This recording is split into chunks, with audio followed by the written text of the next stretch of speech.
Salve, salve, torcedor Cruz Maltino! Muito bom estar com vocês novamente nesta noite de sábado aí, na véspera de Vasco e Flamengo, Flamengo e Vasco, pelo Campeonato Brasileiro. O Vasco vai ter uma sequência dura pela frente, pega o Flamengo aí, que está aí na crista da onda no Brasileirão, abocanhando aí o G4 e em seguida vai buscar a sua sorte contra o Palmeiras, que também faz um bom campeonato brasileiro e é um grande time.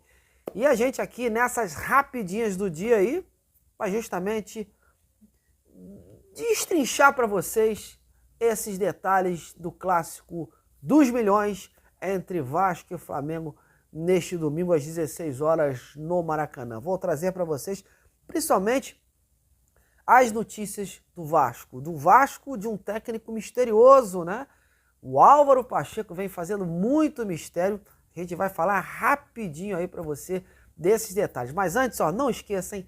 Muito importante o seu like, muito importante que você compartilhe esse vídeo, que você faça chegar esse vídeo, esse projeto a outros torcedores vascaínos que possam conhecer esse trabalho de perto, né? A gente aqui pratica um jornalismo de qualidade, com bastante responsabilidade acima de tudo. E a gente vai tentar, então, trazer para vocês tudo numa linguagem clara e de qualidade e, acima de tudo, direta e objetiva.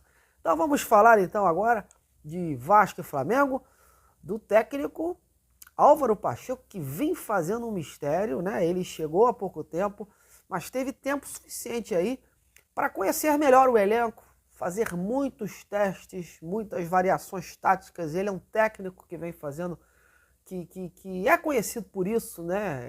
Ele gosta de treinar várias formações para que possa utilizar durante o jogo e, acima de tudo, de acordo com o adversário. Ele não foi diferente. Nessa semana ele fez muitos treinamentos, coisa que a gente já vinha informando aqui nos vídeos anteriores, fazendo várias formações, né? Utilizando um 3-5-2, um 4-4-2, enfim, variando muitas as opções que tem em mãos para poder também conhecer a potencialidade dos seus jogadores e, com isso, usar os jogadores, os melhores jogadores, os jogadores mais adequados para esse jogo de domingo.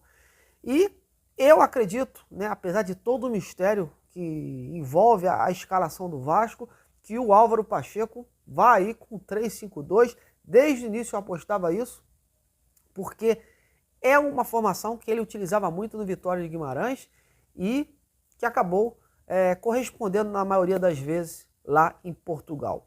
E pelas características dos jogadores que tem em mãos, eu acredito que o Álvaro vai colocar uma linha de 3 aí com o João Victor, né, o Maicon e o Léo. E a gente espera, né, que de repente com essa escalação ele foque num setor mais defensivo aí, com características mais defensivas aí, o seu meio campo.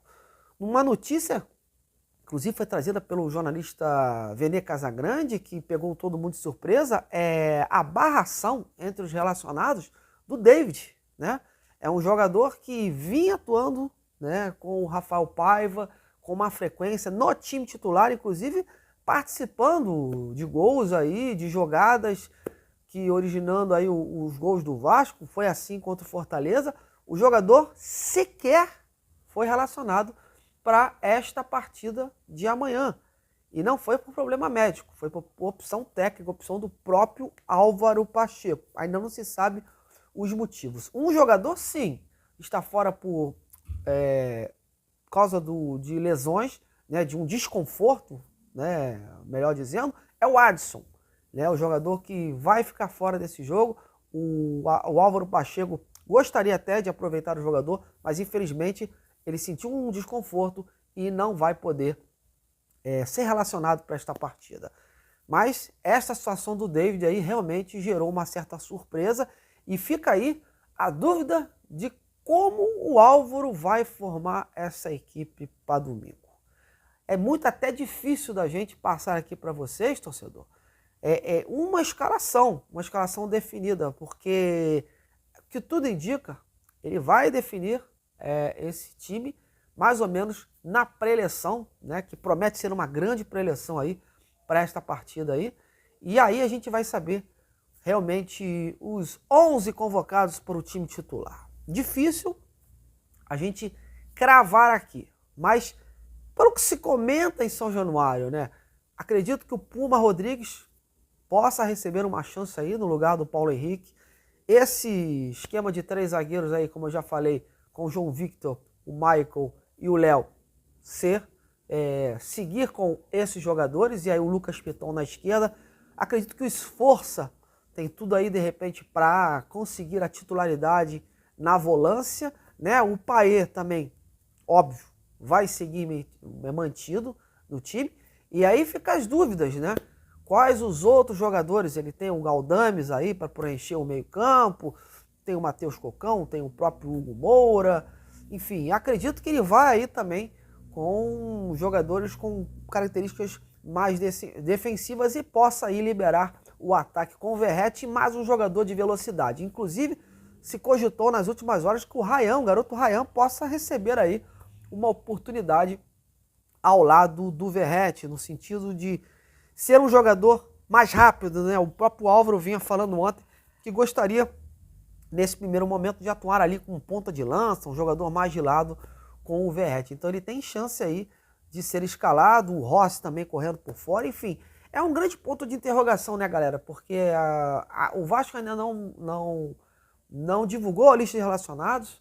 Nós, jornalistas, a gente ainda não sabe os jogadores que vão para esse desafio, mas as informações vão chegando, uma aqui, uma ali, e a gente vai tentando, né, montar esse quebra-cabeça do Álvaro Pacheco. Uma coisa é certa, meus amigos, o Álvaro vai colocar em campo uma equipe reforçada nesse setor ali defensivo. Ele sabe que o Flamengo tem jogadores velozes, o Arrascaeta, o Gerson, são jogadores ali que desequilibram, tem um ataque aí com o Cebolinha, com o Pedro, enfim. E ele está se armando para que a equipe possa jogar agrupada, em bloco e explorando a velocidade dos seus jogadores. Quero uma transição para isso. Ele trabalhou muito nessa semana essa parte do meio para frente, da transição. Preocupa o Álvaro pelos últimos jogos que ele viu. O Vasco está precisando construir melhor as suas jogadas de uma forma decisiva, definida acima de tudo. E ele quer também para essa partida essa mentalidade que a gente falou ontem aqui, de um time corajoso, de um time jogando sério, um time jogando com responsabilidade e destemido, ambicioso. E essa preleção de amanhã ele tende a ser voltada para esta mentalidade, né? Fazer com que os jogadores fiquem enérgicos para essa partida e se movimentem nesse sentido de não ter medo, de jogar um futebol com confiança para buscar aí a primeira vitória sob o seu comando, justamente contra o maior rival, o Flamengo, que teria um peso gigantesco. Então, meus amigos, está muito ainda nebuloso o cenário desse time que vai jogar contra o Flamengo, mas o que tudo indica, mudanças vão acontecer para esta partida. Beleza, meus amigos? Bom, eu estou indo embora e amanhã a gente aparece aqui, já no Rio de Janeiro, para a gente analisar o que foi Vasco e Flamengo. A você, meu muito obrigado, um grande abraço e até amanhã.